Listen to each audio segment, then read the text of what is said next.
It is the first show officially of the season where we're actually talking about Chicago Cubs baseball. Hello, everyone, and welcome to a brand new edition of Cubs on Tap. I am Ron Luce, joined by the Juice Man himself and Mr. Tyler Edmonds. Gentlemen, before we dive in to an opening weekend recap, how are you guys doing here on this Sunday fun day? Baseball's back, boys. I'm gonna take this out of my mouth. Baseball is back, and I'm in a great mood. I know, weekend could have ended a little bit better than we thought, but man, I'm doing good. I got to see you guys. You guys saw all our stuff on Twitter, man. It was nice to see you guys again and watch meaningful baseball. So yeah, I'm good, man. Absolutely, Juice. How you doing, buddy?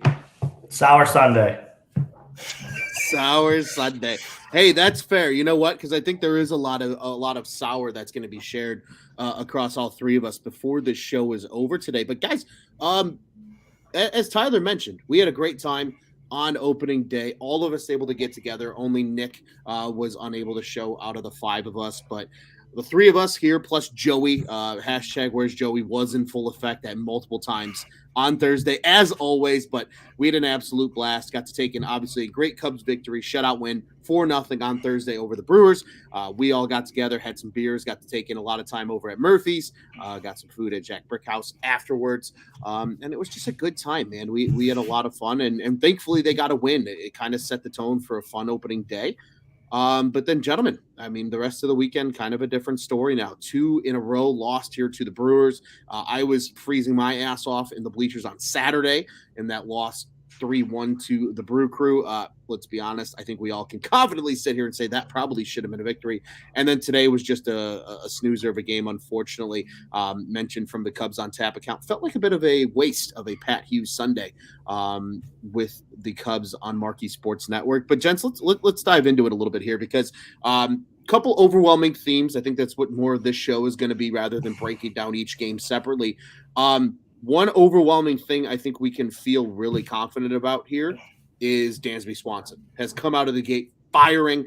3 for 4 in the first 2 games, only 1 for 4 today, but still drives in one of the 5 Cubs runs in the loss today. Guys, I mean, for what we thought, he was the big ticket addition, and so far he's come through in the clutch for the Cubbies in this opening series against the Brew Crew.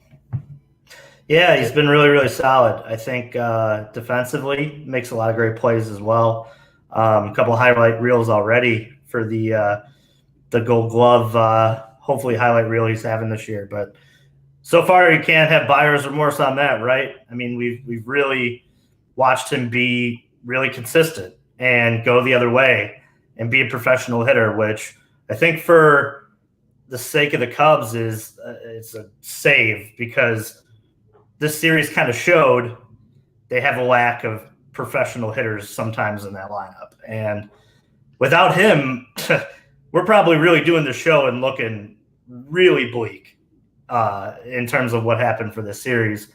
But yeah, he looks like the price of admission, and it's made even Nico Horner look great at second as well too. I think the Cubs are pretty blessed up the middle. It's just about figuring out some of those other positions that kind of ended up screwing some of this series. 100%. And Scott with a fun comment here saying people said the Cubs settled with Swanson. Obviously, our friend Joey Ricotta wrote a great article a few weeks ago about him not being a consolation prize for the Cubbies. But Tyler, what have you seen that you've liked so far out of Lieutenant Dan? Here's the thing about Dansby. Dan's baby.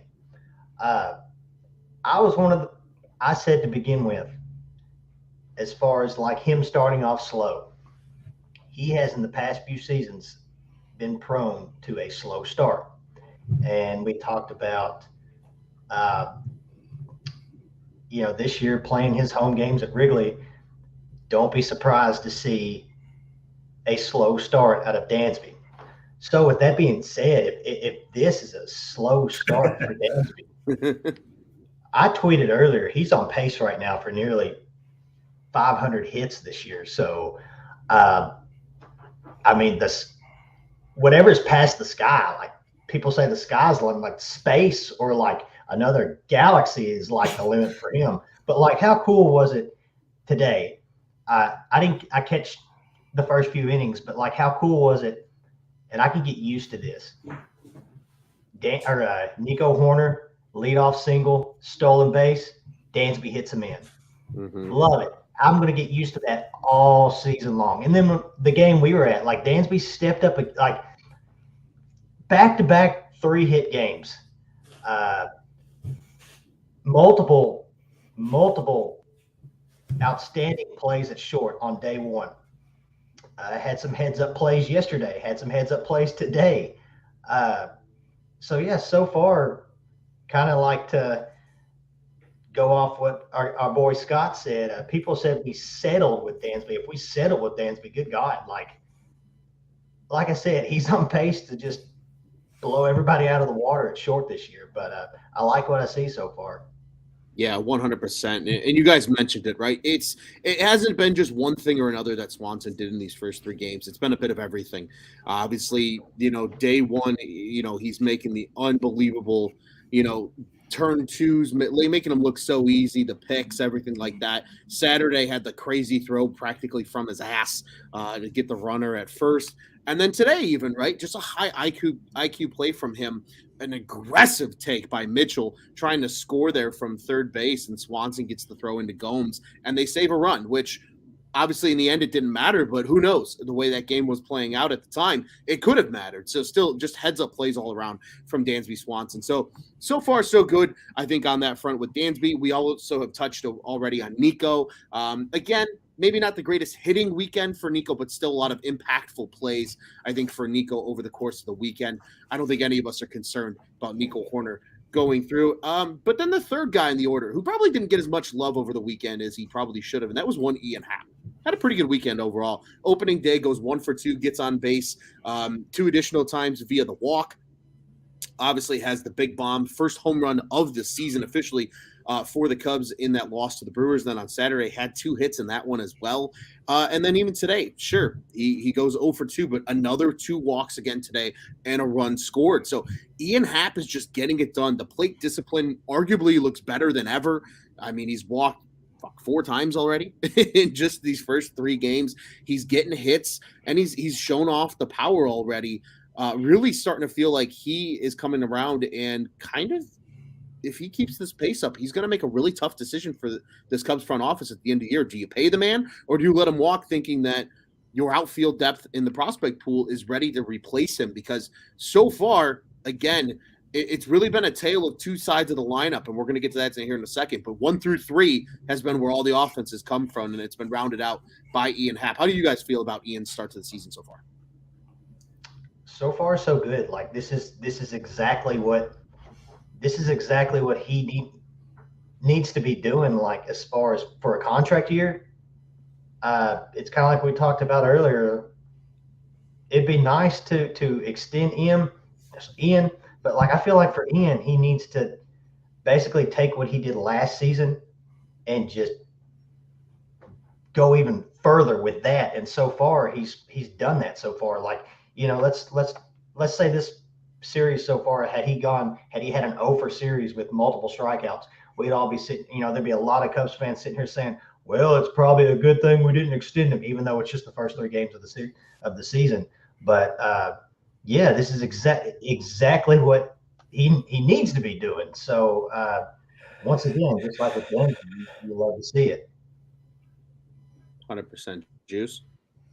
Consistency, right? It's nice to have a guy in that lineup who every day is going to bring that consistency. And I think that that's what lacks here. And Ian just keeps, taking the pail, hard hat, lunch pail type of guy and going to work. And he always puts in a good at bat. I'll say that. That's one of the things that, as we sat out there in the outfield, I was like, maybe he didn't have the best day at the plate that day. Did take some walks and had a hit, but he always puts in a good at bat. And I think that's what most of these Cubs hitters need to start doing better. Take more pitches, see more, take Ian's lead, and let's go further. This weekend was just so frustrating, I think. So, I'm glad we're opening up with at least 2 guys that are very much, surpassing the judgment of what the team aspect was for this weekend. But yeah, I think this is, like Tyler said, you just need to keep doing what you're doing, because he is very much, the consistency in this lineup, the trend setter for, the middle of this order. And maybe like on a really good top of the, division and conference, team, he's not like the 3 or 4 hitter. Like, they're asking a lot from Ian Happ too. We need to wrap our heads around that as well. Like, he's a great player. He's a great player, but me and you talked about it. Me and you talked about it Thursday in the stands. Yeah, I mean, he's a great player, but they ask so much from him, and he does it with not a lot of help behind him in the lineup too. So he's seeing a lot of pitches that are pitchers' pitches and still finding ways to, get hits, get on base, work good at bats. It's a professional hitter. And like I said with Dansby, and now I'm going to say it with Ian, the Cubs need more of those. 100%. And I am in agreement with you guys. I have enjoyed Ian Happ's start to the season so far, because you're getting a little bit of everything, right? He's going for the hits. The power is clearly there. The eye is what has, I think, blown me away the most, because a 583 on base percentage to start the season, I don't care if it's 3 games. That's insane. And obviously the slugging has been there via the long ball as well. So that has been cool and tough. But guys, we talked a little pre-show about frustrations, and I think this is a good place where we can start to spin towards some of those frustrations here, because we're looking at the rest of this lineup and it's struggling. Belly hasn't gotten it going. Got his first RBI today via a fielder's choice, but outside of that, really hasn't been around. You gotten a little bit out of Mancini. You had the RBI on opening day, but that's about it. Hosmer has been useless. You haven't gotten much from Madrigal so far. You haven't gotten much from others such as Mastrobuoni, and names like that. Really, in the bottom of this lineup so far, the most offense you've gotten has been Patrick Wisdom today with the 2 home runs in the loss to the Brewers here on Sunday. Outside of that, you had a completely 0-for day for 4 through 9, including pinch hitters on Saturday. And it was pretty similar on Thursday, unfortunately. Really, if you look at it, only Mancini in those 4 through 9 spots got a hit. And then today, even if you take Wisdom out, Gomes, Torrens, and Madrigal only had 1 hit apiece. They are lacking in the offense in the 4 through 9 spots. And you can point and say, wow, they're really, really, really missing a guy like Seiya Suzuki right now. Not only, I think, in right field, I think we've seen a little bit of that so far this weekend, because he is a good defender, even though I know analytics weren't very friendly to him last season. And you miss his bat. This lineup looks vastly different with a guy like Seiya Suzuki in the 4-hole or in the 3-hole or wherever you decide to put him. And I had a whole debate with friend of the program, Kyle K, about that topic of, do you put him in the 3 spot or do you put him in the 4 spot? I said the 4 spot, and you leave Ian in the 3 spot. But that probably is a whole other conversation for another episode. Nonetheless, getting him back in the lineup makes a world of difference. But you cannot win ball games, and they've shown it over the last 2 days. You cannot win ball games with your 4 through 9 hitters failing to do anything meaningful offensively. 1 through 3 cannot carry your lineup and expect to win games. Yeah, you can get a lot of cool highlights out of it. We've seen it with Dansby so far. We've seen it with Ian so far. We've seen it even with Nico to a fault so far. But you cannot expect that to be a consistent trend over the course of the season if this team's going to win ball games. How are you guys feeling right now about 4 through 9? And again, I know Juice said it at the top of the show. Sour juice. I mean, let's air it out. It's time to air those grievances so far, especially with this 4 through 9 in the lineup. Yeah, I want everybody who's listening to take this with a grain of salt, because it is just one series. It's one series at home when it was cold and less ideal hitting conditions, but they're about to go on a West Coast trip. And if this continues against the stack of teams that are out there, the Cubs are going to find themselves behind the 8 ball really quick. Because let's face it, guys, like, they faced a Milwaukee team who is very much in the same position as the Cubs. It's a lot of unknown in that lineup.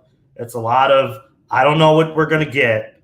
And they lost that series. They lost the series. And the guys they're going to play on this West Coast trip have stacked lineups. And run prevention is great and all. I love the defensive aspect of the game. But what upsets me is that they didn't pair the run prevention with the base stealing. They didn't run enough this weekend. They got their first stolen base today. Like that's not what this team is. And when hitting conditions are less than ideal, and it's clear that anything after 4 in this lineup is like, well, I don't know what we're getting. I mean, look at today. They ran Terens out there. They ran Madrigal out there. Belly looks lost in this first 3 games. I mean, Mancini had one hit over the week or over the weekend, if not 2. But like, there's just and then you're giving up. And this is the other thing that like, I love what they get defensively out of the catcher spot, but it's going to be pretty clear that all year they're going to get next to no offense out of that spot. Mm-hmm. So 8 and 9 are, no matter what lineup you put together, and I sat on my phone during the game when the game was broke open, and I put together lineups like, oh, what have you put this guy here? There is no way not to have 8 and 9 be just like throwaway at bats, because realistically, with the way the lineup is right now, somebody from right field, if it's not like a Mastroboni or at third with Madrigal, and you're kicking, like this is the problem that they have, is there's 2 spots in this lineup, and sometimes 3 when you're playing Hosmer at first, and he refused to play Rios the same day that all of us looked at each other like, why isn't Rios in the lineup? There was a lot that like was lost, in my opinion, on this weekend before the Cubs even took the field. Like, and I think we should be blessed that we won on Thursday.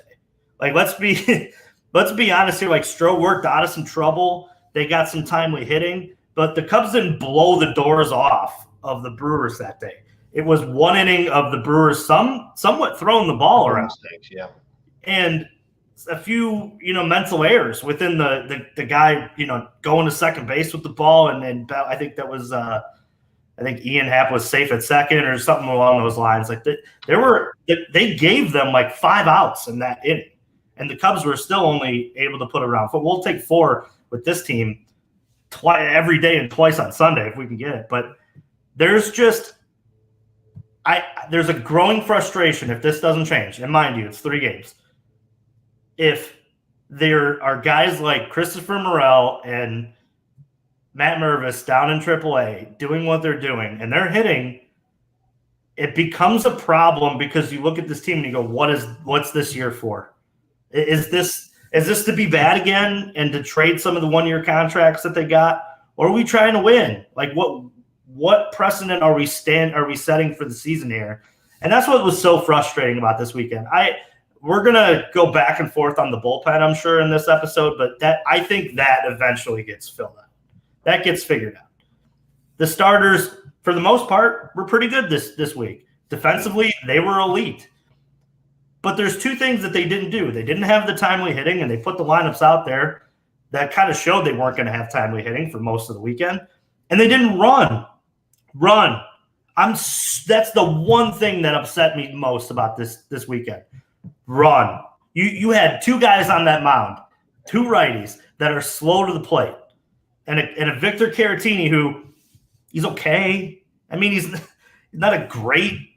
He doesn't have a great arm as a cat, but go. And then these are the things that like it irks me, because it's the little things that like managerial wise that not make me question David Ross. I know that he's great at setting a culture and a winning attitude and things like he knows what winning looks like. But like, there's little nuanced things when it's cold at Wrigley that he should know. You need to run more. You need to take more pitches. And I don't know if it's just falling on deaf ears for some of these guys that are within these like 5 on down, but it's got to change, or the Cubs are going to find themselves really behind the 8 ball, because this West Coast trip is no joke. It is not. They could easily lose after this Cincinnati series, Texas is probably going to be a good team. The Mariners were in the playoffs. Then you go to the Dodgers. Oakland, meh. But then you play the Dodgers in San Diego again before you meet the Marlins, who Marlins have good pitching, and they're in very much the same spot that you are. This month is brutal. So you have no time to figure it out with the lineup. You got to start plugging and playing or running more. Yeah, and quickly, Tyler, before we hear your frustrations as well, to the comments here a little bit, we see Scott from Iowa saying, starting early, boys, end the Hosmer Magical Mancini experiment, call it Morel, Nelly V. Slaughter. Jeremiah saying it's already time to cut Hosmer and bring up Mervis, talk about Mervis being on a plane to Cincinnati, or even Morel should be on a plane to Cincinnati. I mean, the frustrations are high, is I think what I'm trying to say here is what we're seeing in our comment section as well. Juice, I think the one thing, because I'm with you, I want to see them run too, because I like when they run. They did a lot of it last year. It's hard to run when collectively, minus the Swanson walk today, which was his first, and the 4 Ian Happ walks over the course of the weekend, 3 walks combined. The rest. No, I get that. No, I'm just saying, and I think but that's another issue too. Ian Happ should be running though. Agreed. I think Ian should. I mean, yeah. But maybe is there part of it that Ross doesn't trust a guy like Bellinger being up behind him, where they can maybe do a hit and run? I don't know what's going through the head, but I agree with you, man. If this team can figure it out and start getting on base more, they agree. They do need to run, especially at Wrigley in April. That's 100% a thing they need to do. Tyler, air your grievances here. How do you feel about 4 through 9? I'm still trying to stay optimistic. It's too early for me to sit here and say, like, I'm frustrated. But with that being said, the conversation that Juice, me and you and Joey talked about it a little bit too. The 2 guys that will be the X factors in this lineup will be Bellinger and Trey Mancini. Mm-hmm. As you know, people can say, as crazy as that sounds, whatever. Because I mean, Ron, you started this whole thing off. The first player that you even said, Cody Bellinger. If the Cubs aren't scoring runs, if we're not hitting the ball, everything like that, the first guy I feel like we're all going to look at is Cody Bellinger, the $15 million man. And this series, Juice, like you said, yeah, he looked lost. I'm really still trying to stay optimistic about him. I think, to be honest, I think Trey Mancini, I just want to hope that this series was maybe just, hey, first series, it's Wrigley, it's cold. I feel like he could really put up a consistent season. But if we're going to, like we said in our prediction episode, if this team is going to make the playoff, both Bellinger and Mancini have to be going. And the thing is, like, if they're going, I feel like at least the guys ahead of them are going. Wisdom showed a little promise today. It's like same thing we talked about Thursday when we were sitting there. We were sitting out there looking at the scoreboard, looking at the lineup, and we're like, man, Patrick Wisdom is batting 8th. Like, if that guy could just, like, if he could figure out, just get back to what he was the first half of last season, the guy that hit, nearly 20 home runs in the first half in your 8th spot, that would be huge. Nick Madrigal, I feel like a guy like him, he needs more consistent playing time. I feel like a guy like him, and that's going to be, the thing is, though, that's going to be hard for him because he's not going to play second. If we're going to see him a lot, he's going to be at third. And to be honest, I didn't watch him much in the game that he did play third. Like, did he have any tough, as far as any situations where, like, he looked kind of, I don't know about him at third. Like, was it one of those type of games for him? He just clearly puts his whole body into every throw because he kind of has to. That's sort of what I got watching him in spring training. And it just, I don't know. I see that, and I don't want to put this on anybody. I see that, and I see, shoot, is there an IL stint coming down the road? And I don't want that. But back to what, Juice, me and you talked about. One of the first things you asked me, I want to say, like, it may have been, we were sitting there talking about how many times has Bellinger struck out in game one? And we were going back and forth with that. And you looked at me and was like, I hope Belly wasn't a mistake. I hope I'm not sitting here all season long saying that about Cody Bellinger. And you're right. Like, I hope I'm not either. Hosmer, hell, once again, Juice, you predicted it with that bases loaded situation on Thursday. You were like, watch this, ground ball to second. And before, like, you even finished saying it, pop, ground ball to second. I'm sorry, but, like, those Gold Gloves are nice. But, man, if guys like Mervis is hitting the ball in the minors, I give him a month, maybe a month and a half.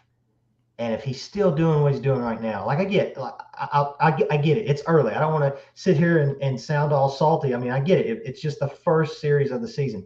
But if that guy is consistently just doing the same old thing, the ground ball to second base, oh, bases loaded, what are we doing? Ground ball to second base. If that's what it's going to be, and you've got Mervis in the minors hitting the ball, you've got a guy like Christopher Morel. I know he doesn't play first, but you can pencil him in there somewhere. If those guys are doing that early this year, then yeah, there's going to be a lot of frustration with everybody.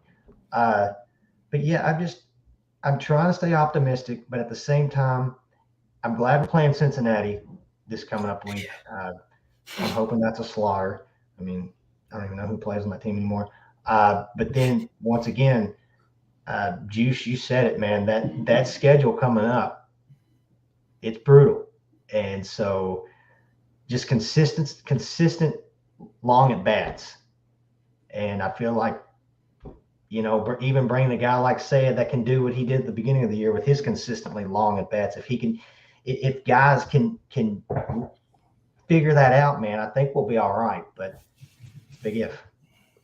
Yeah. Juice, go ahead.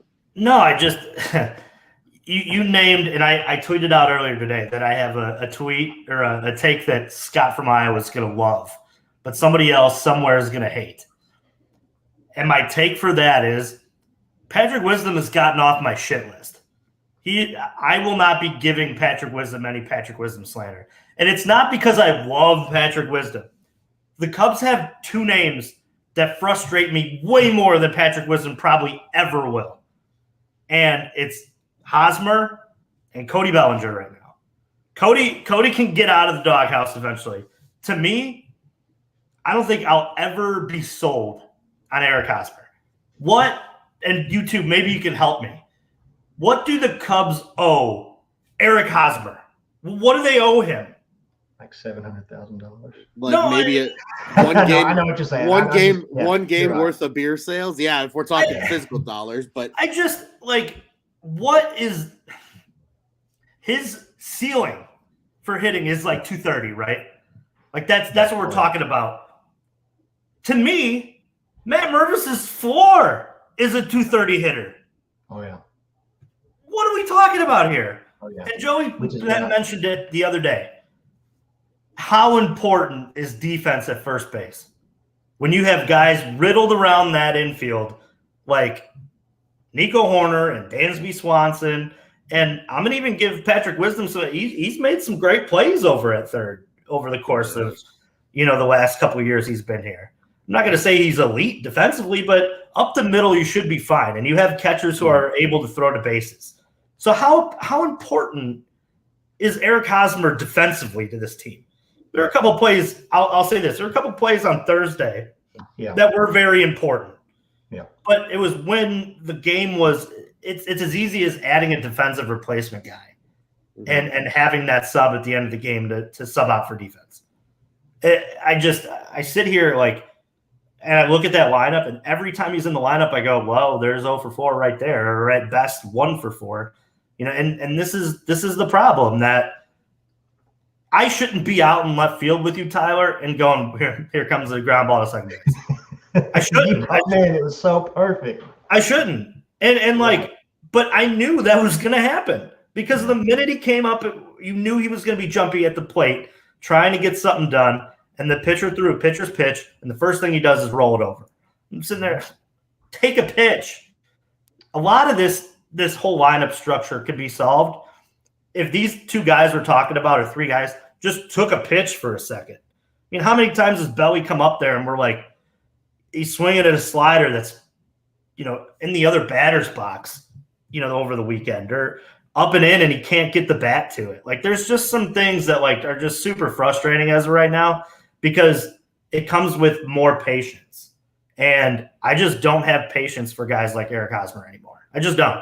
Like this, don't tell me that we're going to be competing this year and you think we can win and then give that guy at bats all weekend. It's just not this. At least play Rios. Like at this point, play Rios at third if you want to play Wisdom at first. Like that, to me, that's the lineup for right now until, maybe Mervis needs a couple more bats down in AAA. But if he keeps doing what he's doing, he's knocking at the door real quick. I'm gonna say that right now. Yeah, and Scott saying Hosmer is the VR, and we've been brought up on past shows as well. But I'm right there with you guys. I think, I see a lot of everybody's frustrations, especially in our comments today and just on Twitter in general, about, why isn't Morel on this team? And there's a very good reason why Morel's on this team. He's not going to play every day on this team. And that's why he needs to be down in AAA getting every day at bats. That's beneficial for his development. If they didn't think he was a part of the future of this team, he would be up in Chicago, just sitting the bench, plateauing at what he is as a skill set player and calling it a day. The Cubs clearly see more for a guy like Christopher Morel. That's why he's in AAA. That's why he's playing every day. He's leading off in AAA.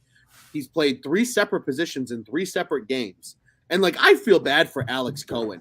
Alex Cohen is out there swatting away Twitter haters all weekend.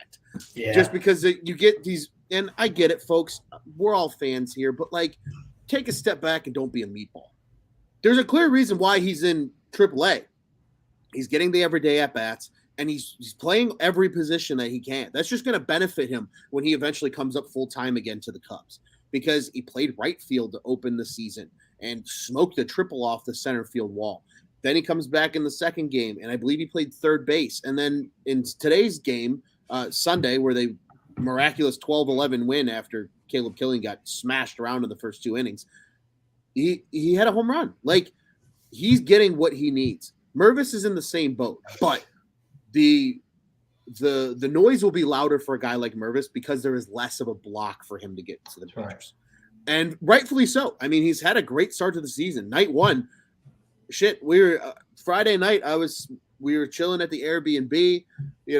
I had pulled up MILB on my computer. We're scrolling the highlights because the Cubs obviously didn't play. First game, doubling a bomb for Mervis, right? He's picked right back up where he left off. And for those that forget where he left off last year, a 309, 379, 605 slash line. Currently, he's at 300, 467, 700 slash line. Obviously, just 3 games. But again, already 7 total bases, 3 hits, 3 ribbies, 3 walks. He's getting it done all around. And yeah, just like Bernie says here in the comments, Morel's getting seasoned 100%. That's why he's down. But I'm right there with you guys. If Hosmer keeps doing this and we're in that A's series or even that second Dodgers series where they come back to Wrigley and Hosmer's still giving you 0 for 4 every night and is playing more than maybe every other 2 days at first base, I'm going to be banging the Mervis drum just as loud as everybody else is, and I'm going to feel like a meatball. But it's going to be a necessity, really, because I think he's the one guy that's probably the closest to truly ready with the least block in front of him to make a difference on this roster. But, guys, speaking of difference makers, let's talk a little bit about the pitching, right? Because it feels like a tale of 2 things. The bullpen was a little frustrating. Alzolay probably the best performer of the whole weekend. Obviously, the pitching on Thursday was great. Keegan, a shutdown inning. Boxberger, a shutdown inning. And then Fulmer with a strong inning to close it out. Fulmer came in a dirty inning on Saturday, ended up getting beat around. I don't think Assad should have pitched a second inning. And that was my hot take, because it's way too early in the season and it was way too freaking cold, I think, especially on Saturday, where a guy should not go 2 if he's coming out of the pen. I think 1 would have been fine. You had the off day the day before anyway.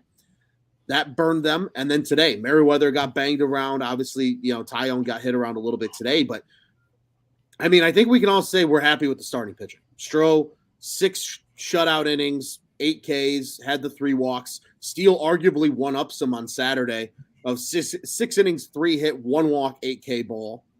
And then, and really, Tyone had a rough day. He looked like he was overthrowing some pitches a little bit, especially that cutter. But I mean, I'm telling you guys, I'm pleased with the starting pitching so far, but I think we're playing the game again, and it's getting frustrating because I understand this is how the Cubs are operating right now, where they can move bullpen arms at the deadline, all these 1-year contracts. But it's kind of frustrating, guys. That Ross has to play this game every year. I got to figure out where all these bullpen guys fit, because it feels like he has a seemingly new bullpen. And really, if you look at just the last 2 seasons now, including this one, so really season and 3 games, this is the 3rd time he's going to have to go through this just mind-numbing experiment of who fits where. He did it at the beginning of last season. They figured it out. They dealt away most of those guys, figured it out in the second half, and then they come back around, and now you have to do the same thing this season. Tale of 2 things. Nonetheless, how do you guys feel so far about the pitching, starting, and the bullpen? The starters were great. Stroman showed up like we all expected him to Thursday.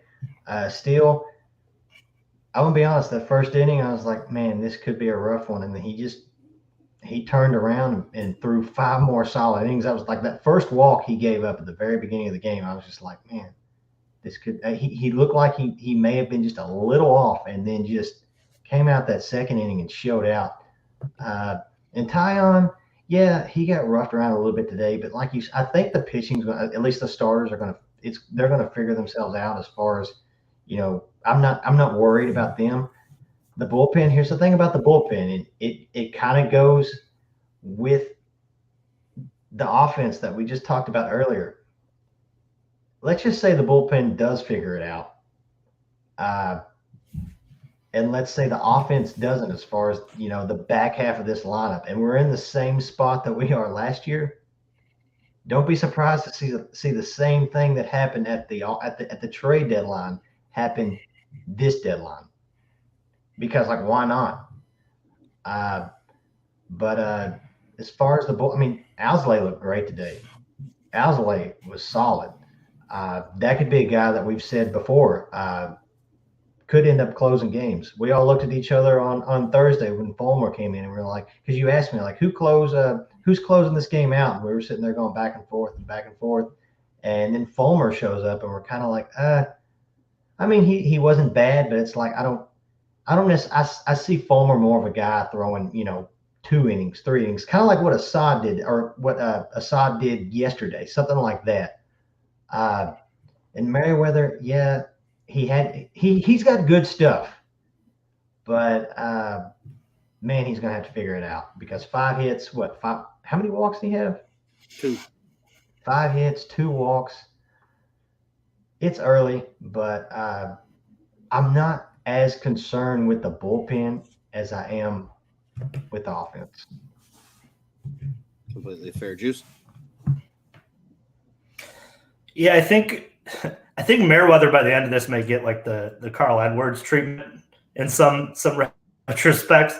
Has great stuff, but is just frustrating in some ways, right? Like that was Carl for the whole time he was here. It's like, man, like if this guy could just figure out like the mental part of it, I think Merriweather is somewhat that way. When I watch him, I get that kind of thought back, which I don't love. But no, I think starter wise, if you wanted to go down Stroh, he didn't.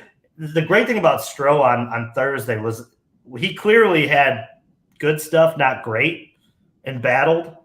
And I think that kind of mirrored itself with Steele in that first inning. And then once Steele got settled in, but that Justin Steele first inning, that's ace shit right there.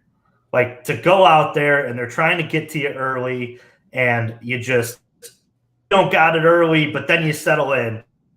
And like I said, like that was John Lester. It was like that first inning, if you got through it and settled in, you would look up, and by the time it rolled around the 7th inning, you look up and a quality start is on the board. And you're like, man, he looked like he was on the ropes in the first inning.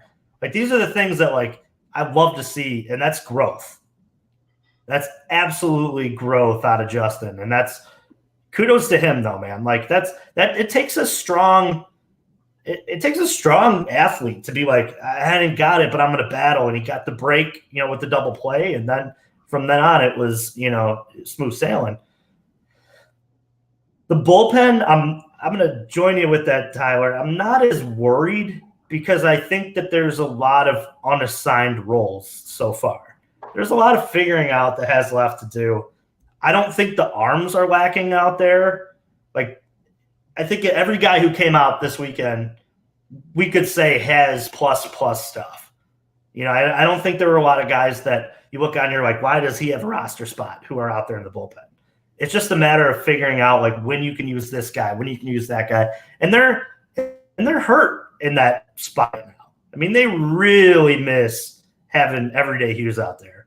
They really do. Well, I mean, let's be honest here. Like, to not have a lefty, that hurts. And yeah, I mean, Cody Hoyer too. Like, that would be nice. Be a nice high leverage arm to have, especially in so many times that we're today. Like, a guy comes in, works into trouble. Cody Hoyer is like the perfect, like, mop it up, get out of the inning unscathed type guy. He's got that type of stuff. The Cubs have a lot of that. Absolutely was throwing 97 today. How awesome was that? Like, that's elite stuff, man. Like, I think, like, we're talking about a guy who really turned the corner.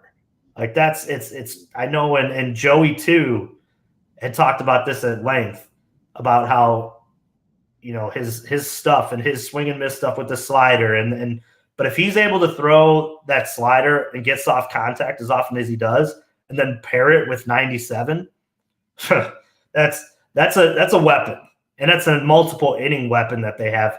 It's just going to take some time for Ross to figure out like who can pitch here and who can pitch there all over again, because there are some missing and gained arms in that pen that they're trying to work in. They're trying to find different roles for, and I think like by the time we get maybe even through the middle of this month, maybe like a couple series down, all of us are going to have a good idea of like who can pitch here, who can't pitch here, because it's just trial and error.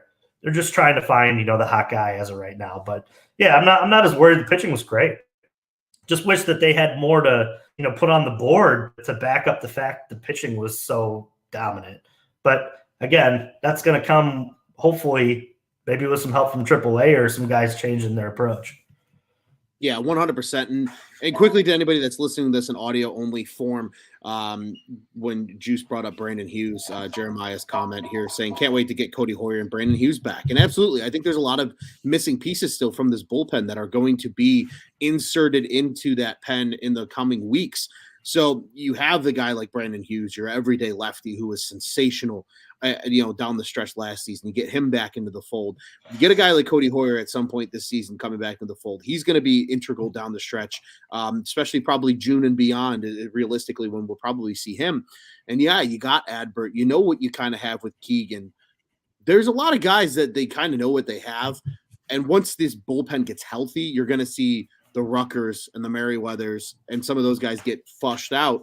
And to Scott's point here in the comments, says Leiter pitched great. Leiter did pitch pretty well. He gave up a couple of walks. You maybe want to see that walk number decrease ever so slightly. But overall, I mean, really didn't pitch all that bad given the circumstances of when he pitched. So even if he's your low-end bullpen arm, kind of that, the seventh guy per se, or, eighth guy coming out of the pen, that's a really good situation to be in, given how those guys have pitched. So absolutely the case. They just need to get healthy. I'm with you guys as well. Again, I think as we've all noted multiple times throughout the show, it's 3 games, right? There's a lot of baseball still to be played, 159 to go down the stretch here. The leaves are going to be turning colors yet again before we're all said and done here. So still plenty of time left. But baseball is officially back, like you said, Tyler, at the top of the show, and we actually get to talk about meaningful games.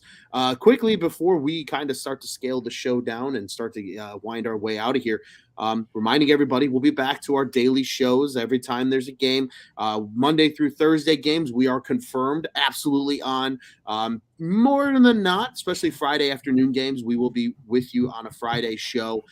Saturdays, unless it's a rare occasion, you probably won't hear from us, just as it has been in past years. And then Sundays, we will likely have this kind of show where maybe it's a little longer of a show, probably recapping 2 games because there was no show on Saturday, and probably more than just 2 of us on the microphones as well, just as you see here with myself, Juice, and Tyler today. So just a little bit of kind of a heads up of what's to come. as you guys noted, looking ahead here too, we've got 3 games coming up here, guys. So it's fun. We get to preview baseball now too. We got 3 games coming up here with the Cincinnati Reds. 5:40 starts on Monday and Tuesday, and then Wednesday a balmy 11:35 start. So everybody will be eating lunch as the Cubbies get going in Cincinnati, and then they are off on Thursday before returning home for a Friday matchup with the Texas Rangers. That's a 3-game home set at Wrigley Field. But guys, looking ahead to Monday's game, Juice, this is something you brought up beforehand when you and I were just talking as we were waiting for Tyler to join us in the lobby.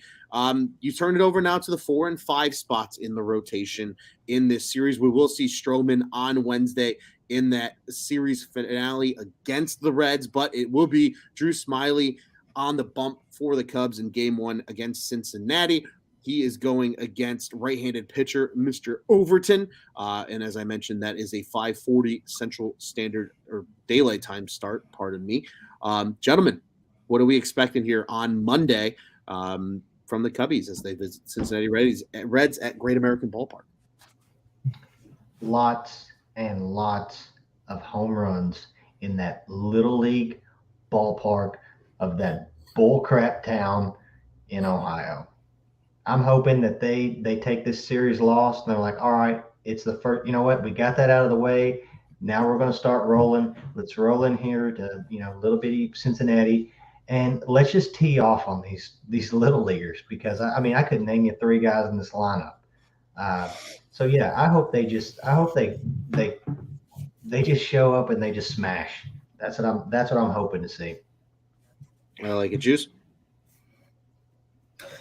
Expect to see warmer temperatures. Just looked at the forecast out there in Cincinnati. 72, 79, 76. You know what that sounds like? California. You know what that means?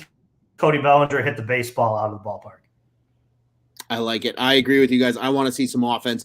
I want to see what this lineup could do. I hope the 4 through 9 spots show up, as we didn't see much of them for Monday's game. Again, I'm interested to see Drew Smyly. I hope he picks up where he left off last season, obviously returning on a nice contract in the wintertime with the Cubbies. And against Connor Overton, not a lot of guys in this Cubs lineup have seen him. Just 5 guys have seen him, and really not a lot of success against him. Only Tucker Barnhart with an RBI against him, although Happ, Gomes, and Barnhart all 1 for 2 in their careers against Connor Overton. So we will see what that means for the Cubs in this 3-game set against the Reds, and we'll be back with you after every single game this week against the Reds here with the Cubs On Tap post-game shows. Don't forget, as we are one of 2 official Cubs podcasts of the On Tap Sports Network, we are going to direct you over to our friends at the Dingers podcast. They will be going live tomorrow on Monday night. They usually start right around 8 o'clock Central Standard Time. We'll just call it Standard Time. I'm over the whole daylight savings thing as it is. But be sure to tune into them as well, as we'll be recapping the game. They'll be talking extensively more in length. Also, big shout out to our boy Jake Boosh. I got to see him at the ballpark on Saturday. We were all freezing our asses off in the left field bleachers, but nonetheless, still had a great time doing it. Guys, as always, like I said, directing everybody at Dinger Cubs on Twitter and Instagram are our friends at the Dingers podcast. Follow us at Cubbies on Tap on Twitter and Instagram. I'm at Loose on Tap, Juice on Tap, at Teddy Freddy 270, at Joey Knows Nothing, and at Nick_on Tap. Be sure to follow all of us as well. On Tap Sports Network, Bears, Bulls, Blackhawks. You know the drill. We've got it all. And yes, Cubs fans, the Southsiders do exist, and we all have friends that like them. Send them over to our friends over at Sox on Tap. They do a great job covering the boys at 35th and Shields. Once again, ontapsportsnet.com, at ontapsportsnet on social media. OnTapSportsNet, go ahead and check out what's on tap in Chicago sports. Gentlemen, before we shut this thing down, let's get back to them. We haven't done them. We'll make them series long once again, because I think that makes them more fun, and we can chalk up some points. Fly the W picks. First ones of the year for this upcoming series against Cincinnati Reds. Who do each of you have before we close down today's show? I think this one, I want to say Belly. I want to say Belly figures it out, but I've got to go with Ian, because Ian just smashes at Cincinnati. And he's going to smash this series too. Going to smash. And Wes Neski, I think he's going to begin his case for NL Rookie of the Year. Spicy. I like it. Juice? In the honor of the road to 162, I'm picking Swansby. I I like it. I like it. Short, sweet, and to the point. As much as I'd like to tail the two of you guys, because I think those are both great picks, I'm going to go ahead and take one Nico Horner. I think we see the power stroke come out for the first time this season out of Nico. I think he gets at least one bomb in this series, and it'd be great to see him start to show up on the score sheet a little more. Obviously, we said Strong's opening series, but I agree. Ian Cincinnati, there's a reason they call it that. He's going to have put on a show. I think Dansby's going to continue to stay hot, but want to see Nico do the exact same. Ladies and gentlemen, thank you for joining us for our official first episode actually covering Cubs baseball. As I mentioned, we will be back and we'll get more back into our daily format, obviously with all of us being there at opening day. There was no show Thursday and then no show, obviously, Saturday, continuing with our scheduling trend that we've had over the last few seasons. So we hope you guys continue to join us each and every day after the Cubs play as we talk Cubs baseball. Guys, what do you say? It's always a pleasure, first off, being on the microphone with you two. Let's get out here the only way we know how at Cubs on Tap. Fuck the Cardinals. And you know what? Fuck the Reds. Fuck the Reds this week. Why not? I love it. And let's go Cubbies, boys. Let's go Cubbies.